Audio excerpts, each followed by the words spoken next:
The first draft of a potential agreement at the COP26 climate change conference is published. It urges countries to strengthen their carbon emissions targets within a year and to give poorer countries more support. The British Prime Minister Boris Johnson held a news conference in Glasgow where he implored delegates to pull out all the stops as the summit enters its final days. Poland's Prime Minister Mateusz Morawiecki has accused the Belarusian President Lukashenko of state terrorism over his role in the migrant crisis at the border between the two countries, where thousands of people are trapped in freezing temperatures. And Prince Harry has said that he predicted the January 6th uprising in Washington because of the level of abuse seen on social media. The Duke of Sussex said he warned the head of Twitter. Japanese Prime Minister Kishida Fumio says he'll swiftly implement policies to tackle a range of challenges facing the country. Kishida addressed the nation on Wednesday after his re-election at the Diet as the country's leader. It comes after the ruling coalition won a comfortable majority in the lower house election at the end of October. We will continue to put top priority on our response to the coronavirus. We will announce our comprehensive antivirus measures by the end of this week. We will build a medical system that can handle a situation where the virus is twice as transmissible. Kishida said he'll bolster systematic antivirus measures from vaccination and testing to oral medication. The Prime Minister also stressed his commitment to helping those suffering from the economic fallout of the pandemic. By the end of next week, we will put together an economic package worth several tens of trillions of yen. We will enact a supplementary budget as soon as possible, no later than the end of this year, to deliver it to the people. Kishida said the ruling parties have agreed to provide subsidies worth about $900 for each child aged 18 or younger to support their families. He added that households with an annual income of more than $85,000 will be excluded from the handout. On foreign and defense policies, the Prime Minister said he wants to hold talks with U.S. President Joe Biden at an early date to strengthen the Japan-U.S. alliance and work together to achieve a free and open Indo-Pacific. As head of the main ruling party, Kishida also said he'll push to amend the country's current constitution, which hasn't been revised since it took effect in 1947. His Liberal Democratic Party is proposing amendments in 4 areas, including adding a reference to Japan's self-defense forces. Turning to the coronavirus situation in Japan, a health ministry panel has given the green light to booster shots using the Pfizer vaccine. The panel of experts okayed the vaccine at a meeting on Wednesday. The ministry says a clinical study overseas shows that people given a 3rd dose of the vaccine showed levels of neutralizing antibodies that were 3.3 times the levels seen after their 2nd shot. The booster will be made available to health workers starting next month. But these shots are likely to be limited to people aged 18 and over. Standard inoculations are available to anyone over the age of 12.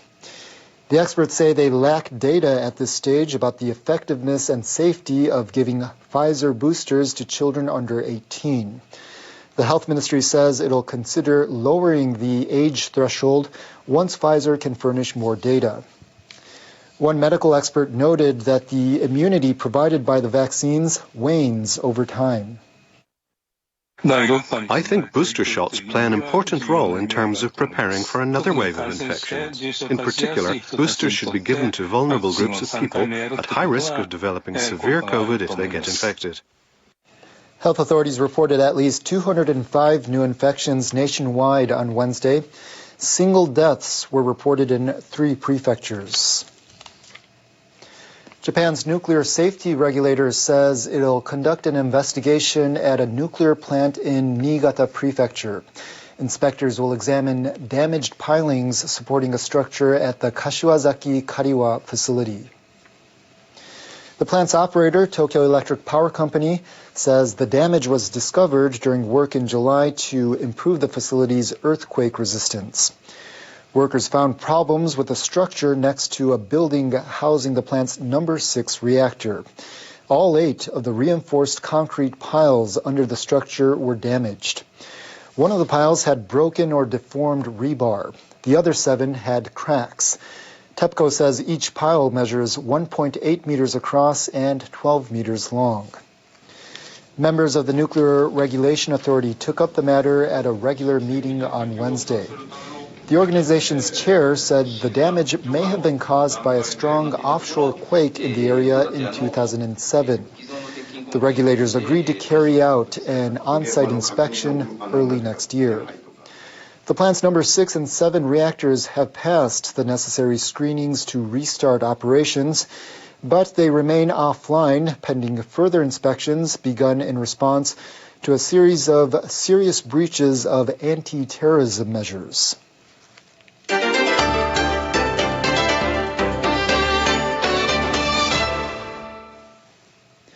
India has hosted a regional security meeting on the situation in Afghanistan. Senior security officials from India, Russia, Iran, and 5 Central Asian countries took part. China and Pakistan declined to attend. This is the time for close consultations amongst us, greater cooperation and interaction and coordination among the regional countries. Thank you. The participants reportedly reviewed security in the region following the Taliban's takeover in August. The meeting aimed to address the country's security and humanitarian challenges and to support the Afghan people in promoting peace and stability. India traditionally has had close ties with Afghanistan and has provided development aid to the country. The Afghan economy is deteriorating as the government's overseas assets have been frozen. This has resulted in multiple humanitarian crises, such as food shortages. Turning to the Maldives, an Indian Ocean nation under threat from global warming. Residents there are looking to COP26 for action as their country is at risk from rising sea levels. NHK World's Ota Yuzo reports. The Maldives is made up of some 1,200 small coral islands, with around 80% of the land less than a meter above sea level. As climate change is forecast to raise the oceans by as much as 1 meter by 2100, many parts of the country are in real danger of being submerged. And the threat is imminent. Rising seas are already damaging coastal areas. On most of the islands, coastal erosion is evident, with exposed tree roots visible on the beach. The coast has been eroded badly over the last year. We might even lose our homes. This artificial island near the capital Male is part of a government project to rehouse people above the reach of the rising ocean. Many have already begun moving in, and when construction is complete, almost half of the 500,000 strong population will be able to live there.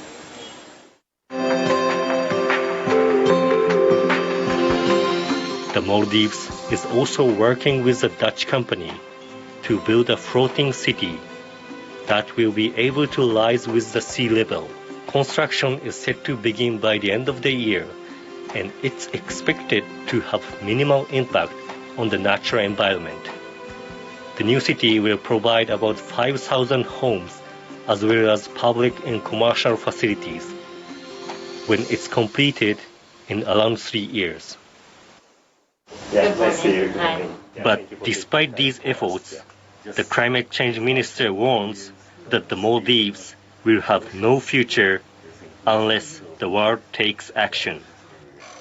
Climate change has become, is an existential threat for us. our fisheries industry will die. We will not have a tourism industry that we can depend on. We're talking about a death of a nation.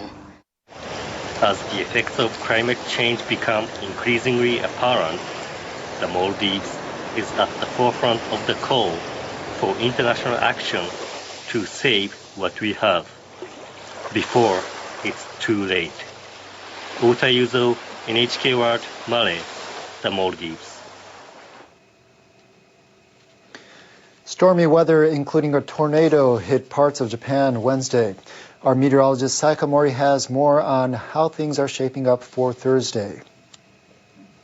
Hello there. A slow-moving cold low-pressure system has been spinning over the Sea of Japan, bringing record heavy rainfall to eastern areas of Hokkaido and a couple of tornadoes to Japan. We saw a couple of tornadoes in Nagasaki and Chiba prefectures. Those storms caused some structural damage.